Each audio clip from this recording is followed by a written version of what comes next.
Stable voice channel में आप लोगों का स्वागत है। आज की कहानी है एक अनोखे चोर की विचित्र कहानी। यह कहानी वाकई में मज़ेदार और शानदार कहानी होने वाली है, इसीलिए इस कहानी के अंत तक बने रहे। आइए इस कहानी को शुरू करते हैं।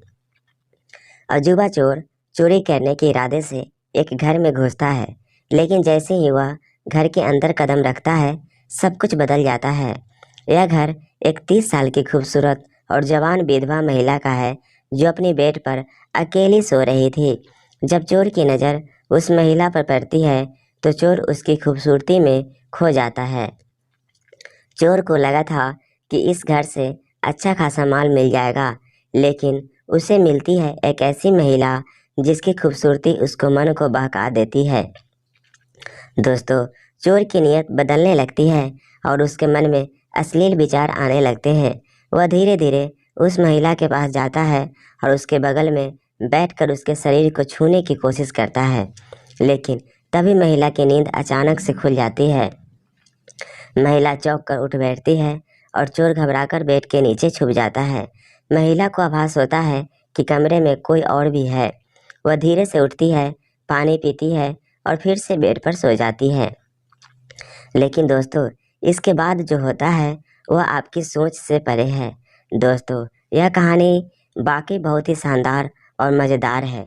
तो आइए जानते हैं इस चोर और विधवा की अनोखी मुलाकात की पूरी कहानी इस वीडियो में। लेकिन वीडियो में आगे बढ़ने से पहले आपसे एक छोटी सी रिक्वेस्ट है। अगर आप हमारे चैनल पर क्राइम स्टोरी हब पर पहली बार आए हैं, तो चैनल को सब्सक्राइब कर लीजिए और वीडियो को लाइक कर हम आपके लिए रोज़ रोज़ ऐसे ही दिलचस्पी कहानियाँ लेकर आते रहते हैं। तो चलिए शुरू करते हैं आज की कहानी। दोस्तों, यह सच्ची घटना उत्तराखंड के एक छोटे से गांव में, जहां 20 से 25 घर हैं। सभी घर थोड़ी थोड़ी दूरी पर बने हुए हैं, क्योंकि वह पहाड़ी इलाका है। इसी गांव में एक दिन दूसरे गांव का रहने वाला एक लड़का रात का फ़ायदा उठाकर चोरी करने आता है। जब वह उस गांव में प्रवेश करता है, तो एक घर में घुसकर चोरी करने की कोशिश करता है। वह वहां से काफ़ी सारा सामान और पैसे चुरा लेता है।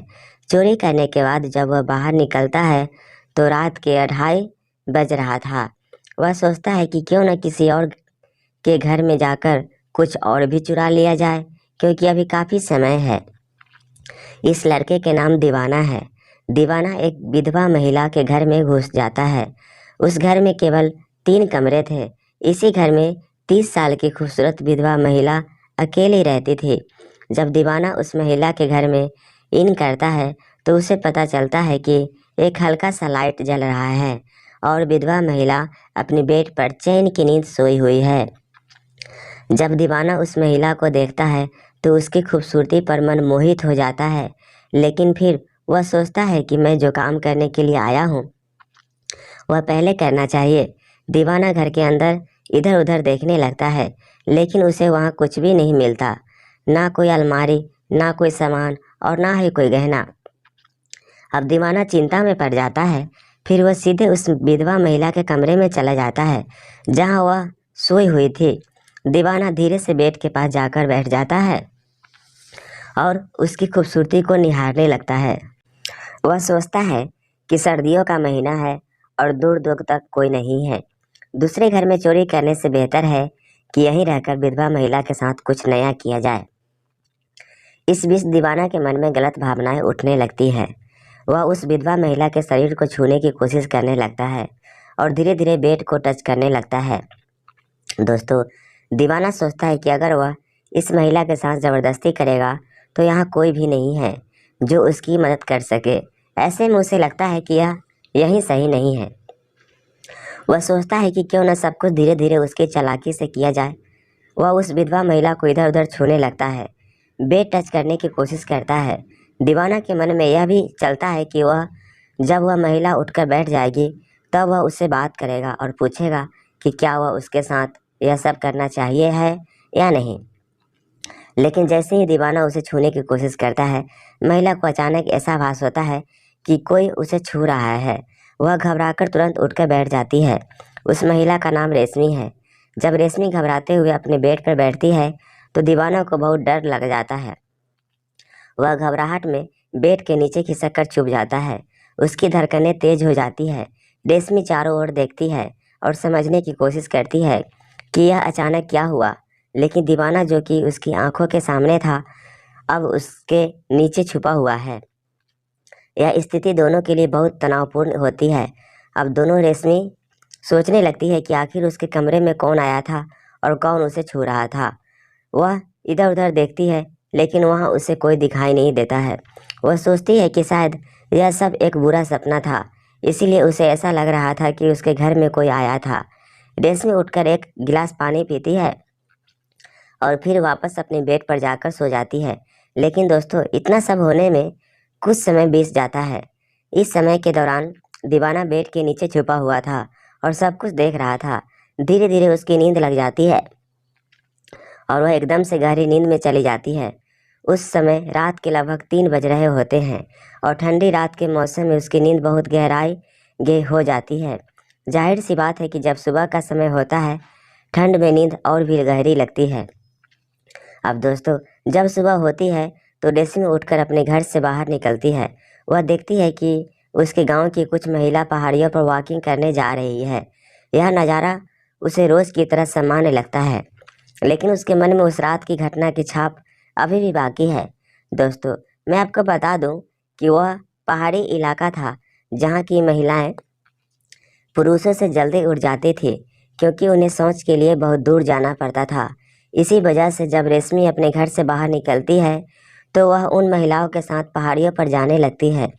तभी उनमें से एक महिला रेशमी से कहती है, अरे रेशमी, तुम्हें पता है हमारे गांव में कल रात चोर आया था और उसने एक घर में चोरी कर ली है। उस घर से पूरे 2 लाख रुपए का सामान चोरी हो गया है। क्या तुम्हारे घर में वह चोर तो नहीं आया? जब यह बात रेशमी सुनती है तो वह घबरा जाती है। वह सोचने लगती है, क्या रात को वह चोर मेरे घर में भी आया था? क्या वही मुझे छू रहा था? चिंता में रेशमी जल्दी से अपने घर लौट आती है। जब वह घर पहुंचती है और अंदर जाकर इधर उधर देखती है तो उसे अपने किसी भी सामान की चोरी नहीं हुई होती है। लेकिन जब वह अपने कमरे में जाती है तो उसे वहां दीवाना जो कि बेड के नीचे घोड़ा बेचकर सो रहा है दिखाई देता है। रेशमी दीवाना को देखकर बहुत घबरा जाती है और चिल्लाने की कोशिश करती है, लेकिन फिर वह सोचती है, अगर मैं बाहर जाकर सबको बताऊंगी कि वह चोर हमारे घर में घुसा है तो लोग उसे बहुत मारेंगे। कुछ दिन पहले उस गांव में एक ऐसी ही घटना हुई थी जहां वह गांव के लोगों ने चोर को पकड़कर इतना मारा था कि उसकी जान निकल गई थी। रेशमी यह भी सोचती है, अगर गांव वालों को पता चला कि वह पूरी रात हमारे घर के अंदर था और हमारे साथ सोया तो हमारी बहुत बदनामी हो जाएगी। इस दुविधा में वह सोचती है कि उसे अब क्या करना चाहिए। इसीलिए दोस्तों, रेशमी यही सब सोचकर गांव वालों को कुछ नहीं बताती है और अपने घर के अंदर जाती है। वह एक झाड़ू उठाती है और दीवाना को जगाने के लिए उसे झाड़ू से खोदने लगती है ताकि वह उठ जाए और वहां से भाग जाए, लेकिन दीवाना उठने का नाम ही नहीं लेता। तब रेशमी सोचती है कि उसे कुछ और करना होगा। वह एक गिलास पानी लेकर आती है और दीवाना के चेहरे पर फेंक देती है। पानी लगते ही दीवाना घबराकर उठ जाता है, लेकिन जैसे ही उसकी नींद खुलती है वह तुरंत दरवाजे की तरफ भागने की कोशिश करता है, लेकिन दरवाजे से बाहर जाने की कोशिश करते ही वह फिर से अंदर लौट आता है। वह रेशमी के पैरों में गिरकर फूट फूट कर रोने लगता है और कहता है, रेशमी, मुझे माफ़ कर दो, मुझसे बहुत बड़ी गलती हो गई, मुझे बचा लो, नहीं तो यह लोग मुझे जिंदा नहीं छोड़ेंगे। अब दोस्तों, रेशमी क्या करती है, वह तुरंत अपने घर के बाहर का दरवाज़ा बंद करती है और बाहर खड़ी हो जाती है। तभी गांव के कुछ लोग उसके पास आते हैं और कहते हैं, भाभी, आपको पता है हमारे गांव में कल रात चोर आया था और कई लाख रुपए का सामान चुरा कर चला गया है। हमें लग रहा है कि वह चोर अभी भी हमारे गांव में कहीं छुपा है। तब रेशमी कहती है, अगर चोर चोरी करने के लिए आएगा तो वह सुबह तक क्यों रुकेगा, वह तो रात को ही भाग जाएगा। गांव के लोग जवाब देते हैं, नहीं भाभी, वो चोर जब हमारे गांव में आया था तो सीसीटीवी कमरे में रिकॉर्ड हुआ था, लेकिन जाते वक्त उसका रिकॉर्डिंग सीसीटीवी में नहीं हुआ है। इसलिए हमें ऐसा लग रहा है कि वह चोर अभी भी हमारे गांव में या फिर इन पहाड़ियों पर कहीं छुपा हुआ है। यह सुनकर रेशमी के मन में घबराहट बढ़ जाती है, क्योंकि वह जानती है कि दीवाना वही उसके घर के अंदर छुपा हुआ है। दोस्तों, मैं आपको बता दूं कि जिस रास्ते से पूरे गांव के लोग आते थे, उस रास्ते पर एक सीसीटीवी कैमरा लगा हुआ था। यह ही एकलौता रास्ता था जिससे सभी लोग उस गांव में प्रवेश करते थे। जब दीवाना चोरी करने के लिए उस गांव में आया था, तो उसका चेहरा कैमरे में रिकॉर्ड हो गया था। हालांकि यह अलग बात थी कि उसने अपने चेहरे पर गमछा बांधा हुआ था, लेकिन जब वह चोरी करने के बाद गांव से बाहर निकला तो उसका वीडियो उस कैमरे में नहीं रिकॉर्ड हुआ था। इसीलिए गांव के लोग सोच रहे थे कि शायद वह चोर अभी भी गांव में छुपा हुआ है, और इसी वजह से सभी गांव वाले लाठी डंडे और भाले लेकर उसको खोज रहे थे। गांव वाले रेशमी से कहते हैं, भाभी, अगर वह चोर आपको कहीं दिखाई देता है तो हमें ज़रूर बताइएगा। रेशमी कहती है, ठीक है, अगर वह दिखाई देगा तो मैं आपको ज़रूर बताऊंगी। इसके बाद गांव के सभी लोग वहां से चले जाते हैं। दीवाना, जो कि घर के अंदर छुपकर गांव वालों की सारी बातें सुन रहा था, अब उसके मन में चिंता और डर दोनों बढ़ने लगते हैं। उसे समझ में आ रहा था कि उसकी स्थिति कितनी नाजुक है। जैसे ही गांव वाले जाते हैं, दीवाना सोचता है कि उसे तुरंत यहाँ से भागना चाहिए, लेकिन डर और घबराहट के कारण वह हिम्मत नहीं जुटा पा रहा था। उसने देखा कि रेशमी भी उसकी तरफ देख रही है, और उसे लग रहा था कि अब उसके पास कोई और रास्ता नहीं बचा है। दीवाना के मन में और कई सवाल चल रहे थे, क्योंकि क्या वह गांव से भाग सकेगा? क्या रेशमी उसे पकड़वाने की योजना बना रही है, या फिर क्या वह उसे बचाने की कोशिश करेगी? इन सभी सवालों के साथ दीवाना ने अपने छुपने की जगह पर ही रहने का निर्णय लिया। क्या दीवाना अपनी जान बचा पाएगा? क्या रेशमी उसकी मदद करेगी? यह सवाल उसके मन में आ रहे थे। अब सबको इंतजार था कि कहानी में आगे क्या होने वाला है। जैसे ही रेशमी दरवाजे से होते हुए घर के अंदर जाती है, और वैसे ही दीवाना उसके पैरों में गिर जाता है। वह हाथ जोड़कर माफ़ी मांगने लगता है। उसकी आंखों में डर और पछतावा साफ नजर आता है। रेशमी कहती है, देखो, तुम हमारे घर से अभी निकल जाओ। तुम हमारे गांव के बारे में नहीं जानते हो। अगर वह लोग तुम्हें पकड़ लेंगे तो वह तुम्हें बहुत मारेंगे, और मेरी भी बहुत बदनामी होगी। इसलिए मैं चाहती हूँ कि तुम अभी की अभी यहाँ से निकल जाओ, क्योंकि तुम भी फंसोगे और मैं भी। अगर तुम यहाँ से चले जाओगे तो सही रहेगा। दीवाना डरते हुए जवाब देता है, नहीं, मैं अभी इस घर से बाहर नहीं निकल सकता। मुझे तुम कहीं छुपा लो। रेशमी उसे देखती है और कहती है, मैं तुम्हें कहाँ छुपाऊंगा? फिर रेशमी दीवाना से पूछती है, एक बात बताओ, हमारे गांव के लोग बोल रहे थे कि तुम 2 लाख का सामान चुराया हो और पैसा चुराया हो। दीवाना घबराते हुए कहता है, नहीं नहीं, मैं 2 लाख थोड़ी ना चुराया हूँ। मेरे पास बस 1 लाख रुपए है, और एक सोने की चैन और एक सोने की अंगूठी है। रेशमी यह सुनकर हैरान होती है। 1 लाख रुपए, यह तो बहुत बड़ी रकम है, लेकिन तुम सोच रहे हो कि तुम इससे बच जाओगे? तुम जानते हो कि अगर तुम्हें पकड़ा लिया जाए गया हो तो क्या होगा? दीवाना सिर झुकाते हुए कहता है, मैं जानता हूँ, लेकिन मैं यहाँ पर सिर्फ एक मौका चाहता हूँ। रेशमी कुछ सोचती है और फिर उठ कहती है, ठीक है, तुम मेरे ऊपर निर्भर मत रहना। तुम अपनी जान बचाने के लिए जो करना है वह करो, लेकिन याद रखो, अगर किसी को भी तुम्हारे बारे में पता चला तो मैं खुद को कैसे बचा पाऊंगी? दीवाना उसकी बात सुनकर सिर झुकाता है। उसे एहसास होता है कि अब उसकी जान सिर्फ रेशमी की दया पर निर्भर है। इस तनावपूर्ण स्थिति में दोनों के बीच एक अनजाना बंधन विकसित होने लगता है। क्या दीवाना अपनी जान बचा पाएगा? क्या रेशमी उसे अपने गांव से सुरक्षित निकालने में सफल होगी? यह सवाल अब उनके दिमाग में घूमने लगता है, और यह कहानी एक नए मोड़ पर पहुंचने वाली है। दोस्तों, दीवाना कहता है, यहाँ के गांव के लोग झूठ बोल रहे हैं कि मैं 1 लाख रुपए चुराया हूँ। दीवाना कहता है। रेशमी उसकी बात सुनकर कहती है, हाँ, ऐसा हो सकता है। जब चोरी छोटी होती है तो गांव के लोग कहते हैं कि 3 लाख की चोरी हो गई, लेकिन कोई बात नहीं, तुम यहाँ से चले जाओ, हमारे घर पर मत रुको। दीवाना हाथ जोड़कर उसके पैरों में गिर जाता है। नहीं, मैं अभी यहाँ से नहीं जाऊँगा, मुझे बचा लो, नहीं तो यह लोग मुझे जान से मार डालेंगे। अगर मैं अभी तुम्हारे घर से निकलूँगा तो वह लोग मुझे पकड़ लेंगे। रेशमी मजबूर होकर कहती है, ठीक है, तुम मेरे दूसरे कमरे में जाकर छुप जाओ, मैं बाहर से ताला लगा दूँगी। इस तरह दीवाना उस कमरे में चला जाता है और रेशमी बाहर से ताला मार देती है। वह अपने काम काज में व्यस्त हो जाती है। 2 घंटे बाद वह नहाने के लिए जाती है, फिर खाना बनाती है और चाय तैयार करती है। वह सोचती है कि क्यों न दीवाना को भी कुछ खिला दिया जाए, क्योंकि वह बेचारा रात से कुछ खाया पिया नहीं है। रेशमी सबसे पहले अपने घर के बाहर इधर उधर देखती है कि कोई उस घर के अंदर या तो नहीं आ रहा है। जब कोई उसे नहीं दिखाई देता तो वह ताला खोलती है और दीवाना को बाहर निकालती है। वह उसे खाना, चाय और पानी देता है। दीवाना उसे धन्यवाद कहता है और फिर वह उसे उस कमरे के अंदर भेजकर बाहर से ताला बंद कर देती है। जब शाम हो जाती है तो रेशमी के घर में कुछ औरतें आ जाती है और उसी चोरी के बारे में चर्चा करने लगती है। तभी एक औरत रेशमी से पूछती है, आज तुम उस रूम का ताला क्यों बंद कर रखी हो?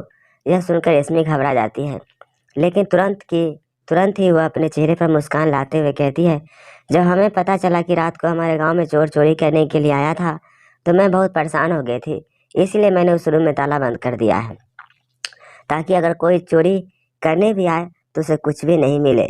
इस जवाब से औरतें संतुष्ट होती है, लेकिन रेशमी की चिंता बढ़ जाती है। वह सोचती है कि अगर किसी को दीवाना के बारे में पता चला तो क्या होगा।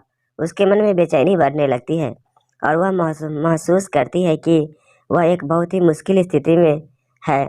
अब कहानी में तनाव और बढ़ जाता है और दर्शकों को आगे की घटनाओं के बारे में जानने की उत्सुकता बढ़ती है। क्या दीवाना अपनी जान बचा पाएगा? क्या रेशमी उसे सुरक्षित रखने में सफल हो पाएगी? इन सवालों के जवाब अब कहानी में मुख्य होंगे। दोस्तों, रेशमी की बातों को सुनकर वहाँ मौजूद अन्य महिलाएं हंसने लगती है और उससे कहती है, रेशमी, तुम्हारे घर में ऐसा क्या है जो चोर ले जाएगा? तुम क्यों ताला बंद करके बैठी हो?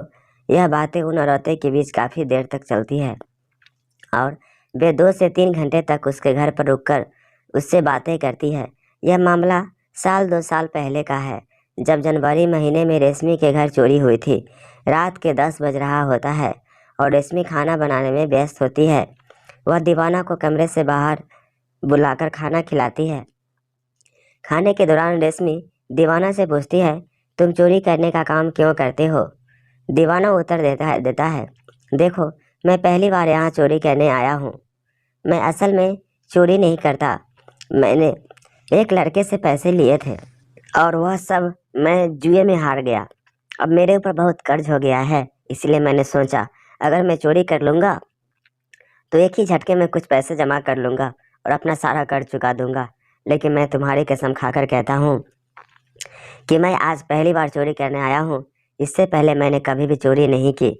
रेशमी दीवाना से पूछती है, एक बात बताओ, तुम कल रात मेरे बेड पर आकर बैठे थे ना और मुझे छू रहे थे, तुम मेरे साथ ऐसा क्यों कर रहे थे?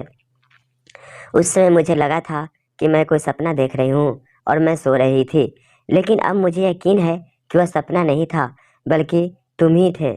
दीवाना उसकी आवाज़ सुनकर कहता है, मुझसे गलती हो गई, मुझे माफ़ कर दो। जब मैं तुम्हें अकेले बेड पर सोते हुए देखा तो मेरा दिमाग ख़राब हो गया था, मेरी नीयत बिगड़ गई थी और मैं तुम्हारे साथ गलत करने की कोशिश कर रहा था, लेकिन भगवान का शुक्र है कि तुम जाग गए और मैं छुपकर बेड के नीचे सो गया। कब मुझे नींद लग गई मुझे खुद भी पता नहीं चला। रेशमी फिर उससे पूछती है, क्या तुम्हारी शादी हो चुकी है? दीवाना जवाब देता है, नहीं, अभी तक मेरी शादी नहीं हुई है। फिर वह पूछता है, आप इस घर में अकेली क्यों रहती है? आपके साथ कोई नहीं है? रेशमी कहती है, नहीं, मेरे घर में कोई रहने वाला नहीं है, मैं इस घर में अकेली रहती हूँ। 3 साल पहले मेरे पति की मौत हो गई थी। वह शराब पीते थे और शराब पीने के बाद उनका एक्सीडेंट हो गया था और तब से लेकर अब तक मैं इस घर में अकेली रहती हूँ। मेरा कोई बच्चा भी नहीं है। तब दोस्तों, रेशमी दीवाना से कहती है, तुम रात को मेरे साथ गलत करने की कोशिश कर रहे थे, अगर मेरी नींद नहीं खुलती तो तुम मेरे साथ क्या क्या करते? तब दीवाना कहता है, देखो, मुझसे बहुत बड़ी गलती हो गई है, मैं उस समय आपके साथ गलत करने की सोच रहा था, लेकिन आपने मेरी जान बचाई। आपका यह एहसान मैं ज़िंदगी में कभी नहीं भूल सकता। अब दोस्तों, वहाँ पर दोनों के बीच बहुत सारी बातें होती है। दोनों लोग खाना खाते हैं और जब रात के 2 बजते हैं तब रेशमी दीवाना से कहती है, देखो अब तुम यहाँ से चले जाओ, गांव के सभी लोग सो चुके हैं और यही समय है तुम्हारे गांव से बाहर निकलने का, और ज़िंदगी में दोबारा ऐसी गलती करने की कोशिश मत करना।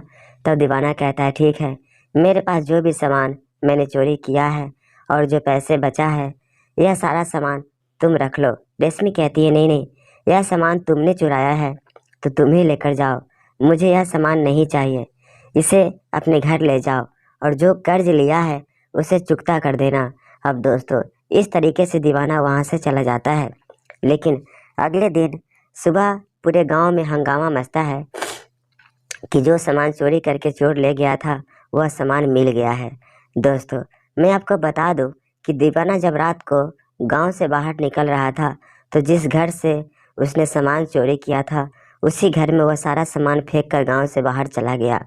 लेकिन जब गांव वालों को सामान मिल जाता है तो वे सभी बातें भूल जाते हैं कि कौन चोर आया था, क्या चोरी किया था और क्या नहीं। यह बात दब कर रह जाती है।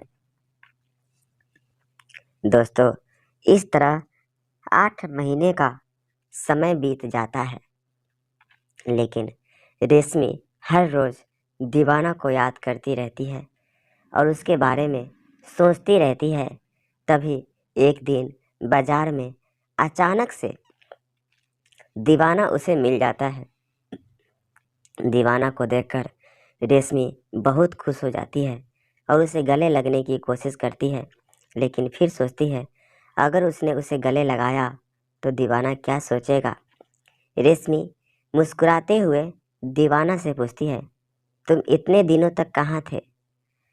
इतने दिनों बाद आज तुम्हें देख रही हूँ, तुम कभी मुझसे मिलने भी नहीं आए। तब दीवाना जवाब देता है, देखो रेशमी, जिस दिन तुम्हारे घर से निकला था अगले ही दिन मैं लंदन चला गया था। वहाँ जाकर मैंने कामकाज शुरू कर दिया और मेहनत मजदूरी करके पैसे कमाने लगा। अभी 1 सप्ताह पहले ही अपने घर लौटा हूँ। दोस्तों, इस तरह दोनों के बीच काफ़ी बातचीत होती है और धीरे धीरे दोनों एक दूसरे के प्यार में पड़ जाते हैं।